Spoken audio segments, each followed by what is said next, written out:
નમસ્કાર મિત્રો. નસીબને દોષ આપતી આશિકાએ પ્રેમ નામની વેદી પર પોતાની આખી યુવાનીની બલિ ચડાવી દીધી.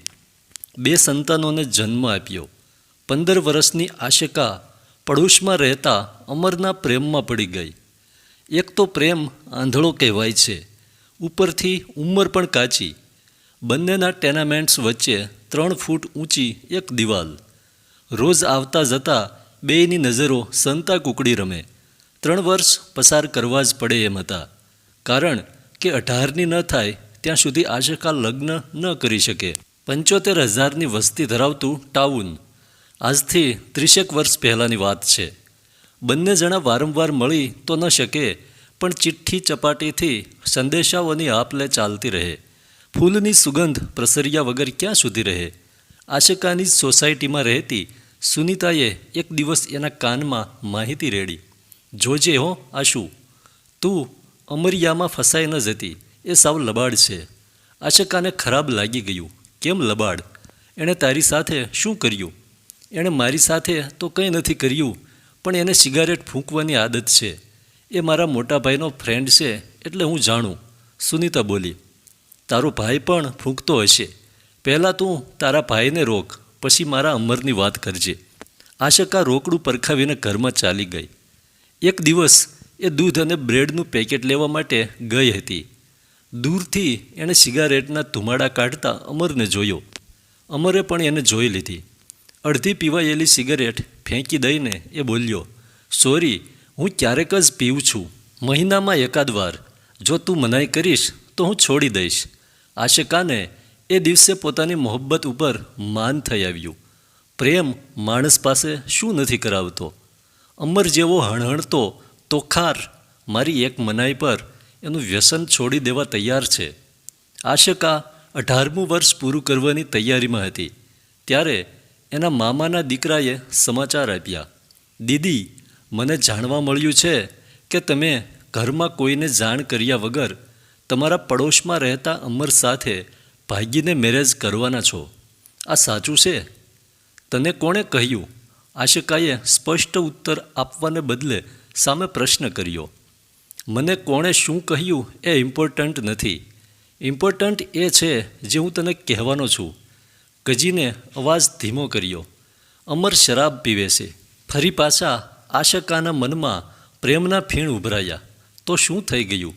લગ્ન થઈ ગયા પછી હું એનો શરાબ છોડાવી દઈશ. અને એક દિવસ આશિકા ઘરેથી ભાગી ગઈ. અમરે તો પોતાના ઘરમાં વાત જણાવી દીધી હતી, પણ આશિકાના પરિવારમાં હાહાકાર મચી ગયો. એમણે દોડાદોડી કરી મૂકી. બીજા દિવસે અમરના પિતાએ હકીકત જણાવી દીધી. અંતે ઘીના ઠામમાં ઘી પડી ગયું.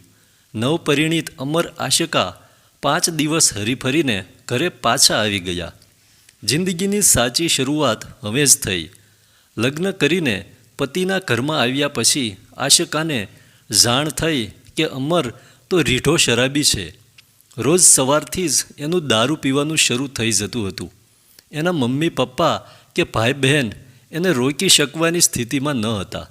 જો અમરનું ચાલે તો એ સવારે ઉઠીને બ્રશ કર્યા પછી કોગળા પણ શરાબથી જ કરે.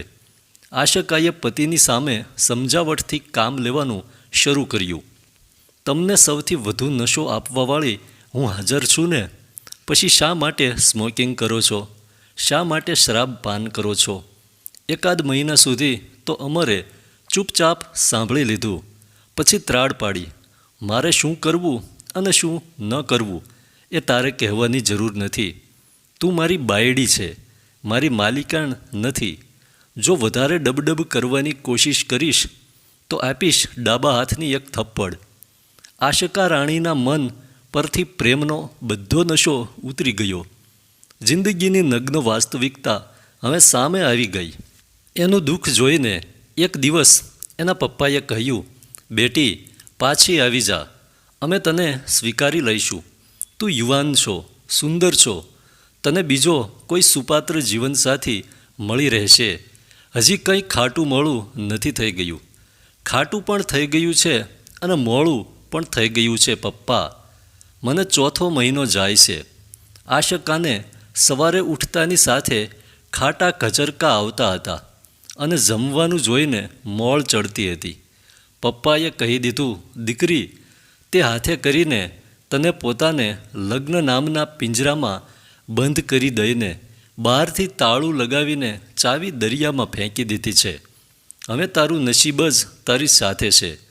નસીબને દોષ આપતી આશિકાએ પ્રેમ નામની વેદી પર પોતાની આખી યુવાનીની બલિ ચડાવી દીધી. 2 સંતાનોને જન્મ આપ્યો. સાસુ સસરા બંને ગવર્મેન્ટ સર્વન્ટ્સ હતા, એટલે ઘર ચલાવવામાં તકલીફ ન પડી. પણ અમરનું શરાબપાન હદ વટાવી રહ્યું હતું. એનું લીવર ખરાબ થવા માંડ્યું. એની સારવાર પાછળ હજારો રૂપિયા ખર્ચાતા ગયા. શરાબ એક એવું વ્યસન છે જે કોઈ પણ પરિવારના આર્થિક, માનસિક અને શારીરિક સુખ ચેનને ખાઈ જાય છે. આશિકાના સાસુ સસરા પણ એમનો સમય આવતા વિદાય થઈ ગયા.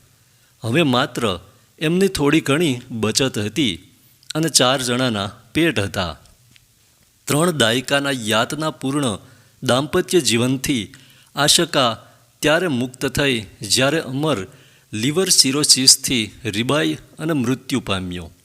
મરતા મરતા એ આશિકા માટે સુખના બધા જ બારણા બંધ કરતો ગયો હતો. ધન ખર્ચાઈ ગયું હતું. આશિકાનો દેહ 48 વર્ષનો થઈ ગયો હતો.